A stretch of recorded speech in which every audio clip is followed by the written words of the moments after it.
বোধ হয়ে গেছে। যদি সত্যিই বিক্রি হয়, আমি প্রথম টাকায় তোমার জন্য কি কিনবো বলো? আগে নিজেকে গুছাবি, এই বুড়ির কথা ভাবতে হবে না তোকে। মা, আজ 10 হাঁড়ি ঝোল শেষ হয়ে গেছে দুপুরের আগেই। এখনো লোক আসছে। একজন তো 2-3 বার নিল। আমার খুশিতে বিশ্বাস হচ্ছে না ঠিক। ভাবতেই পারিনি যে মানুষ এত পছন্দ করবে। বলেছিলাম না তোকে, তোর হাতে জাদু আছে। দেখ, যারা প্রথমে সন্দেহ করছিল তারাই এখন বলছে আরেক বাটি দেও। মা, আজ 300 টাকা হয়েছে।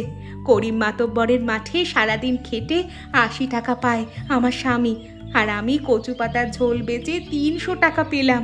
এইটা কি সত্যি নাকি স্বপ্ন, বিশ্বাস করতে পারছি না।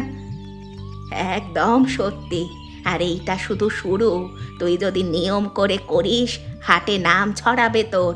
পরে মানুষ ঘরেও ডেকে নিয়ে যাবে বাড়ির উৎসবে তোকে দিয়ে কচুর ঝোল রাঁধানোর জন্য।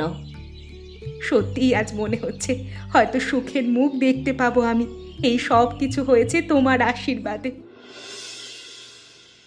করিম ভাই, ঘরে আছো? এই অন্ধকারে একা একা কি করো? কি হয়েছে ফুলি? বলো, কি বলবে এত রাতে? তোমার বউয়ের খবর শুনেছো? সে নাকি হাটে কচু পাতার ঝোল বেচে বেশ নামডাক করে ফেলেছে। পুরা হাটে তার নাম শুনছি আজকাল।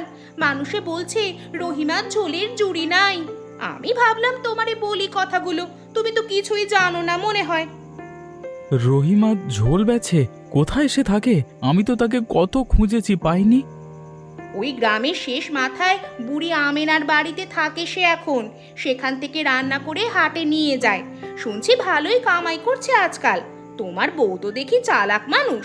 ঘর ছেড়ে গেছে, কিন্তু বাইরে গিয়ে বেশ নাম কামিয়ে ফেলেছে। সে ভালো আছে?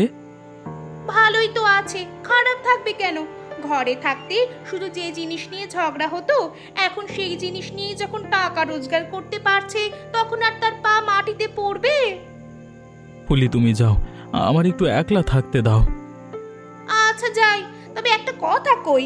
মানুষে কিন্তু কথা বলে অনেক কিছু তোমার নামেও। বলে করিম বউকে ঘর ছেড়ে বাইরে বার করে দিয়েছে, আর তার বউ বাইরে গিয়ে মজা করছে। যাও বললাম তো তোমাকে। আরে, আর কিছু বলো না। যা শোনবার ছিল শুনেছি, বাকিটা আমাকে একলা ভাবতে দাও। আমার আর কিচ্ছু শোনবার নেই। আচ্ছা যাই, নিজে যা ভালো বোঝো করো। তবে তোমার বউ আর তোমার কাছে ফিরবে না, এটাই সত্যি। রহিমা, তুমি এখানে আছো? আমি তোমাকে কত খুঁজেছি। বসো, জল খাবে? অনেকটা পথ হেঁটে আসছো তো। জল পরে খাবো, আগে কথা বলি তোমার সাথে। রহিমা, আমি একটা জানোয়ারের মতো ব্যবহার করেছি তোমার সাথে।